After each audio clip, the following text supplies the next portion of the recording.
as a longtime fan of Stephen King's works, I must say that the Marsten House, as portrayed in both the novel Salem's Lot and the 2024 adaptation, has always held a chilling fascination for me. The house, much like a character in its own right, embodies the very essence of evil that permeates Jerusalem's lot.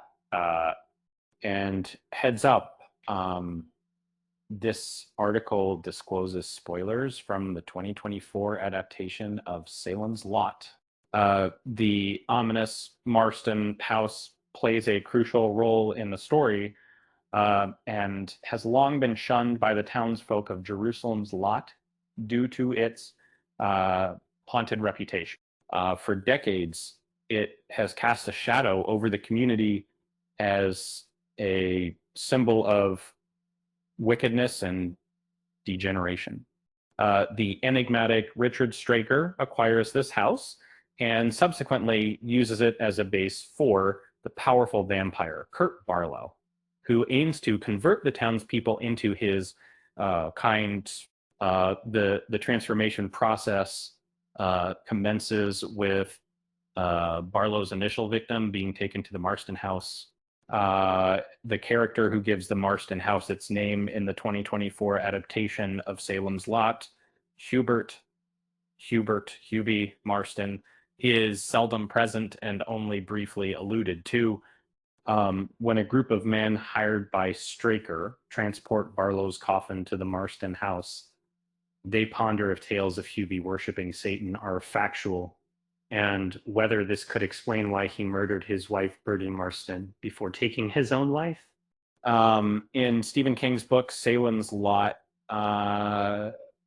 more historical context is given for Hubie that helps to deepen his character and the history of the Marsten House, as well as its ultimate destiny as the who Hubie Marsten was and why he killed his wife in the Marsten House. Hubie was dangerous in more than one. In the 1920s, Hubie Marsten served as the president of a trucking company in New England that functioned as a front for Boston's criminal underworld. He was also known to be a hired gun suspected of brutally murdering several young children. After departing from Boston, he retired to Jerusalem's Lot and lived reclusively with his wife, Hubie Marsten, venturing out only once a week for groceries. At some stage in this solitary existence, Hubie made the acquaintance of Barlow, who was disguising himself under the name of an Austrian nobleman, Kurt Breichen. As a devoted admirer of the tale, I've been pondering over this intriguing narrative for quite some time. For 12 years, Hubie and Barlow exchanged letters, with it appearing as though Hubie was laying the groundwork for Barlow to set foot in Jerusalem's Lot. And tragically, the vampire didn't arrive in the town until long after Hubie had passed away. In a chilling turn of events, Hubie, driven by despair, ended his own life by shooting Birdie and then hanging himself. 9 years old at the time, Ben Mears ventured into the Marsten House, an act that led him to witness Hubie's lifeless body swinging, an image that would forever haunt Ben throughout his life. And in the novel Salem's Lot, it isn't explicitly clear why Hubie took his own life and that of his wife. One plausible explanation could be that he gradually understood that the person he was communicating with was a manifestation of evil itself, leading him to decide it was better to end their partnership and his life, as suggested by his act of burning the letters between himself and Barlow. Another theory is that Hubie's actions, being a ruthless hitman who targeted children and committed heinous acts against his wife, could have been the tragic result of his corrupt and misguided choices. And of course, central science, central of a gender transport that was that seems many uh, why the Marsten house was left vacant before Salem's lot. It was difficult real estate to sell uh, due to the terrible incidents involving Hubie and Bertie. The Marsten house had gained a reputation as a place to be shunned, and logically, nobody wanted anything to do with purchasing an aspect. This is why the Marsten house stood empty for many years prior to the events in, making Larry Crockett's success in selling such an unappealing property all of more surprising. Um, in truth, it was not Larry's real estate abilities that led to the sale of the Marsten house.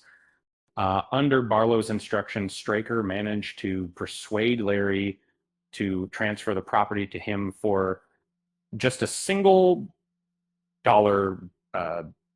Um, this was part of a broader agreement that included other properties potentially advantageous for Larry. However, Larry seemed to sense that he had struck a deal with a sinister force. This transaction marked the beginning of Jerusalem's lot's decline, as Straker and Barlow were now in control of the town, planning their merciless and malicious strategies from this very location. And is the Marsten house inherently evil in Salem's lot? The town suffers because of it. In Stephen King's novel Salem's Lot, Ben tells Susan Norton that houses might accumulate the feelings and events that occur within them, storing a sort of residual energy. It can be inferred that the Marsten house collected the horrendous actions Hubie carried out while he lived there, together with his dark emotions. This residual energy acted as a magnet, attracting malevolent beings like Barlow and Straker, creating an ideal dwelling for them in Jerusalem's lot. In a figurative sense, the Marsten house serves as both a physical and symbolic emblem of evil in the town.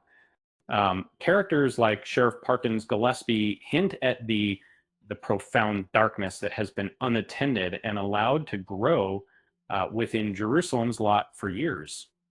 The Marsten house essentially intensifies these long-standing issues, making it difficult for the town to progress as its haunting presence lingers. And this persistent reminder will also plays a role in ensuring the town's eventual demise. What happens to the Marsten house after Salem's lot? Its fate is different in the source material. The 2024 movie, a year after vanquishing Barlow, the vampire lord, my comrade Mark Petrie, and I find ourselves back in Jerusalem's lot, a town we once fled from, haunted with the undead. Though Barlow was slain, his minions still lurk, waiting to strike. So to honor those we lost, to ensure their souls rest in peace, Mark and I decide to set ablaze the Marsten house, a wretched symbol of the malevolence of birthed. The fire consumes not only the vampires within, but also the very house itself, bringing an end to the evil that once plagued this cursed land. In the 2024 version of Salem's Lot, Ben and Mark managed to slay Barlow and all other vampires in the town. However, they depart from Salem's Lot without any scenes, following their return or burning down the Marsten house a year later, leaving it standing This is just one of several significant deviations from the original Salem's Lot novel, which also includes a less detailed portrayal of Hubie and his past interactions with Barlow.